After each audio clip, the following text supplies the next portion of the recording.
Growing up on the border between South Carolina and Georgia, in a small town known for a Civil War battle, several massacres, and over a dozen lynchings, I was used to power struggles and haunted places. I had some unusual abilities, too.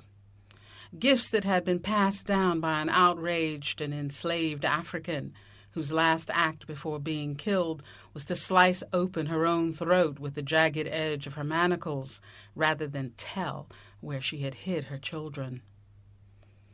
Because my mother had asked God to take away her gift, I secretly asked God to please pass it on to me. I didn't know how stupid that was and what it would attract. My mother had grown really tired of dreaming about disasters 24 to 72 hours before they happened. It was my mama who saw the train cut her brother in half a whole day before the accident, but it was impossible to contact Manuel to change the outcome. I didn't know about any of that. All I remember was her wild-eyed grief and the new white streak in her hair. After that, she didn't speak much or eat much.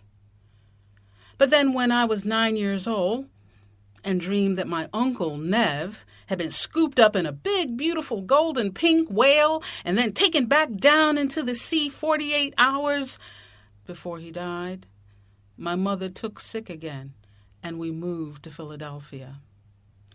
I bet she went to someone, maybe a conjure man, and he gave her that rusty old saw that goes something like, "You need to cross some water.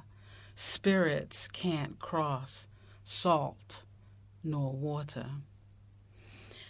My parents had been divorced from the time I was 3, and my father and his relatives, they lived in Philadelphia. I think my mother figured that with us all being in the same city, maybe my father could help share the load of parenting. Maybe pay some child support. No luck there. But on the upside, Philly was a modern place with less superstition. And my mother could listen to Miles Davis on the radio without being talked about. No one chatted openly on the street about having had 7 snakes removed from their insides and the significance of their colors. Nobody feared men in glasses with dark blue tints for their ability to rile the dead or indeed to placate them. Either job completed for a hefty price. On the other hand, Philadelphia was also full of Southerners, and they brought with them conjure and voodoo and santeria and every kind of mix and match of these practices dedicated to working the spirits. My mother and I lived in North Philly at the end of a tiny road, a block from a huge cemetery, and my school, which was no kind of real school at all. It was a series of prefab buildings built during the Second World War. The house itself was tall and narrow and had been made into 3 dinky apartments. The superintendent lived alone downstairs but spent most of his time drinking. Mama and I had the apartment that came with a balcony where we enjoyed the tops of the 2 trees that had been planted in the downstairs yard. We moved in sometime in March. From the balcony, I could see all sorts of things that made up my world. Small, unkempt houses, the heavily pitted road to Center City, the night sky, a noisy bar, my school, my friend's house, Peanut and Ducky, the headstones in the cemetery. Miss Thurman lived across the hall from us. My mother didn't like her on sight. I thought she seemed like a nice old lady. She smelled like sweet powder and licorice, and I said so out loud to Mama. Seemed to me Miss Thurman even looked familiar. My mother got down on her knees, gripped my hands, and looked hard in my eyes. I don't quite know what all she said because the grip was hurting, and her face looked unusually tough.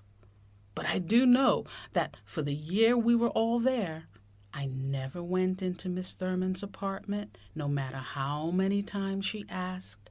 I never drank her lemonade, no matter how thirsty I was on those blisteringly hot, dusty August days. Never did I so much as accept a single cookie, not even on Thanksgiving or Christmas. And yet, me and that old lady always seemed to be leaving the house at the same time, especially after the New Year. I remember her kind of reaching out her pale honey-colored hand to me once to pat my arm, to touch the ribbon on one of my plaits, the way some older people like to do when they see a child they like. My mother pulled me back into her arms, literally by my coat tail. I couldn't see the look they must have exchanged between them, but I remember noting how cold the hallway was, even when I was bundled up. When you have undertakers in your family, cemeteries are usually just places of rest. So people walking through one even at night didn't trouble me. It was really late and I wasn't sleepy, so I tipped out onto the balcony to watch the stars. You could never see the Milky Way in Philly like you could in South Carolina, but still the night sky was a comfort when I couldn't sleep. Somehow I wasn't surprised to see Miss Thurman walking through the graveyard during the full moon in November, rubbing her hands across the silvery headstones, tracing the dirt and the carved figures, scooping up bits of soil and leaf from time to time. She seemed so close, I was tempted to call out her name across the cold night air. But such behavior was far too country in a dignified place like Philly, and besides, I would wake my mother, and that would have been a real mistake. During the winter months, Miss Thurman and me and my mother, we just bumped along as urban neighbors do, barely speaking, never touching. One morning, almost a year after we moved in, as I was just about to leave for school, I noticed there was a thick wad of newspaper taped over the keyhole. I looked at Mama. I didn't know what this meant. I wasn't sure if I could touch it, turn the knob, and leave the house or not. I waited in the dark morning of late winter for clues. Mama sipped her favorite Maxwell House coffee from a china cup rescued from the wreckage of her divorce. In a slow but reasonable tone of voice, she said, "I'm fed up with that woman coming in this house at night." I looked at the taped keyhole and held my breath, wondering who to be wary of most, Miss Thurman or my mother. I put on my coat, ready to go outside, so by now I was boiling hot and started to sweat. My mother told me to take off my coat and to sit down. And that's when she told me about hags. Mama explained to me that there were at least two kinds of hags that she knew of. One was a spirit hag, what they call a hag, and the other was a person who could slip off their skin, hag you, then put their skin back on. She's a slip-skin hag. I bit my lip. My heart was racing. I wanted to leave this house this minute, but not without my mama. She can't really hurt us in the day, but at night, a high-pitched shrill sears my ears, and the worst thing about it is that the sound is coming from me. I'm letting out some kind of howl as my mind cracks open like an egg, and images fly out of how Miss Thurman had ridden both of us night after night. She was a dark, hungry thing that if you managed to lay hold of it in the night, felt like raw meat. Done with you at daybreak, she left behind only the odor of sweet face powder and licorice. My mother hugged me and held me, calming my shrieks.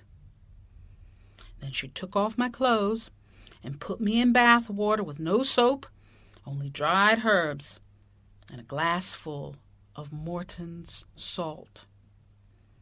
I always loved Morton's dark blue box with a drawing of a little girl walking in the rain. Mama also added a little bit of her favorite perfume, arpege, as a treat for me. I didn't go to school that day or the next. We slept in the day and woke at night, listening to Miss Thurman scratching at the keyhole like a rat, and watched movies late into the night. On the third night, Mama told me to go to bed at 9 o'clock, my normal bedtime. But what about? Don't worry, baby. It'll be all right. And with that, my mother removed the tape from the keyhole and sat by the door, drinking coffee and smoking cigarettes. In my room, I was desperate to stay awake. I was 10 now, but sleepier than a newborn. And once my head hit the pillow, I fell into a dream, a nightmare. I saw Miss Thurman slither through the keyhole as a sandy smoke and then fill out into a plump, custard-colored woman with her hair in a bun and wearing a flowery house dress. She had her hands on her hips and demanded of my mother, "Where's the child?" I felt like they knew each other. They even began to speak in a language I'd only ever heard spoken once or twice, Gullah. There was a weight on my chest, and I could hear water, smell forests, and the sea, and glimpse great mountains of dazzling crystals. The weight was getting heavier. A giant snake crawled from the forest and tried to come over the mountains, but it gets stuck on the shiny rocks. Its skin dries up, and my mother casts it into the sea. Mama woke me the next morning, humming a Frank Sinatra tune. She made some porridge and packed me a lunch. While in the bathtub, I scrubbed myself extra hard because I wasn't yet convinced that I was awake. I dressed and she replaited my braids, adding a new blue ribbon to my hair. She then sits at the kitchen table reading about protest marches in Alabama and Mississippi. I walk round the 4 rooms that made up our home, sniffing the air, wondering. I give her a kiss before turning the knob on the door, free of tape and paper. Outside the house, I cross the road to meet my friends, Peanut and Ducky, on their way to school. There's a big puddle of water from the rain that fell overnight. In the puddle is a long custard-colored skin, not like a snake at all. Ducky wants to jump in and splash about. Peanut tells her not to.